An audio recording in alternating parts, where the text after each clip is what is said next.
Bismillahirrahmanirrahim. Assalamualaikum warahmatullahi wabarakatuh. Salam walasase selama-lamanya tanpa batas. Ini menjawab pertanyaan dari teman kita tentang video shot yang pernah saya unggah, yaitu sholawat Yusuf. Di sana saya tulis, Allahumma ya Allah ya Allah ya Allah ya Muhammad ya Muhammad ya Muhammad. Allahumma ya Allah ya Allah ya Allah ya Muhammad ya Muhammad ya Muhammad. Allahumma ya Allah ya Allah ya Allah ya Muhammad ya Muhammad ya Muhammad. Kemudian saya tulis, tiupkan ke dua belah telapak tangan Anda dan usapkan ke muka Anda. Nah, itu akhirnya ada yang tanya, manfaatnya apa? Sebenarnya kalau kita sudah paham atau pernah mendengar cerita tentang Nabi Yusuf, itu kan terkenal ketampanannya, kegantengannya. Semua hampir makhluk apapun kalau melihat beliau itu terkagum-kagum dan seneng gitu loh.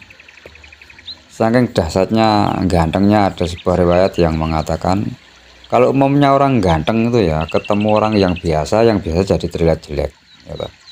Tapi beda, Nabi Yusuf itu jika mendampingi orang yang biasa ikut gantengnya, ikut kelihatan auranya. Itu mukjizat Nabi Yusuf. Nah, sholawat Yusuf ini diajarkan oleh Sunan Kali turun-temurun, akhirnya ketok tular saya menerima ini. Caranya memang gitu, kalau ingin ditresnani banyak orang, setiap sholat, bakto sholat, bacalah sholawat Yusuf satu napas 3 kali, kemudian tiupkan ke dua belah tangan, terus kita kita basuhkan ke muka kita. Cuma yang saya dapatkan dalam bahasa Jawa, jadi ada tambahan semacam doanya begini. Setelah membaca Allahumma ya Allah ya Allah ya Allah ya Muhammad ya Muhammad ya Muhammad 3 kali, ora ana wong bagus kejaba Nur Muhammad ya sing ana jiwa raga kaudu, moko teko welas teko asih sak kabeh makhluk menyang aku saking kersaning Allah, la ilaha illallah Muhammad Rasulullah. Kalau di bahasa Indonesia kan kurang lebih begini.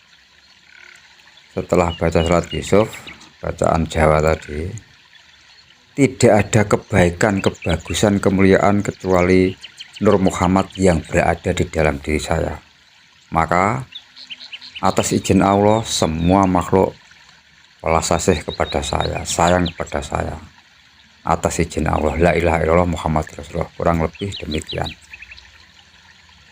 Semoga pertanyaannya bisa menjawab pertanyaan yang ditanyakan teman kita ini, dan bisa diamalkan. Selain dilakukan sendiri, juga diwedarkan ke semua banyak umat Islam utamanya kan. Jadi kalau saya sih senang bukan hanya setelah sholat, saat ingat apapun, misalkan bagi panjenengan yang suka ngerokok, itu bisa dibacakan 3 kali, ditiupkan rokoknya, kemudian kita saat menghisap otomatis asap nanti punya energi sholawat Yusuf, yaitu energi welas asih. Semua makhluk akan seperti apa ya, kita seperti magnet yang orang sangat seneng lah.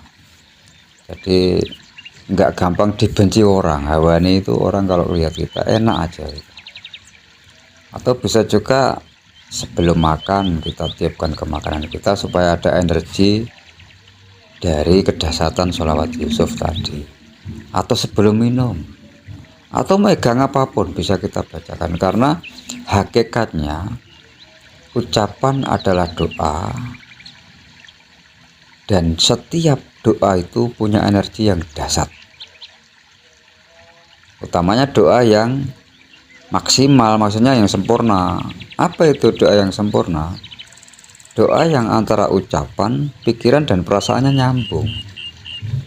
Karena sudah tidak asing kan, rahasia lagi kan, kalau berdoa itu kadang kita hanya hafalan, mulut berdoa, kadang hati masih cemas, tidak sesuai keinginan. Misalkan doanya ingin sukses tapi batin iso poga ya, bisa apa enggak saya sukses, kayaknya susah nih. Nah itu kan nggak sambung antara ucapan dan perasaan.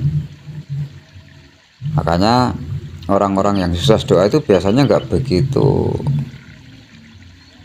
mengeluarkan tenaga dan pikiran dalam berdoa. Artinya tidak perlu energi yang luar biasa. Dia glewes, apa bahasa glewes itu, ya nyantai, tenang, punya keyakinan di atas rata-rata. Nah bahas keyakinan juga ada yang tanya, Om caranya yakin gimana. Dulu saya juga pernah tanya ke kakek, kayak doanya biar bisa yakin tuh gimana. Jawabnya gak enak, ya yakin no, mantep nang Allah, masa ndak percaya. Ndak ada doanya, yang jelas sih mantep lah, iman lah nang Allah, kepada Allah. Masa kepada Tuhanmu ndak iman, ndak yakin gitu. Jadi hanya dijawab begitu. Tapi sekarang saya mencoba menjawab pertanyaan teman ini. Ketika ada pilihan ragu dan yakin, apakah ketika kita tahu ini baik,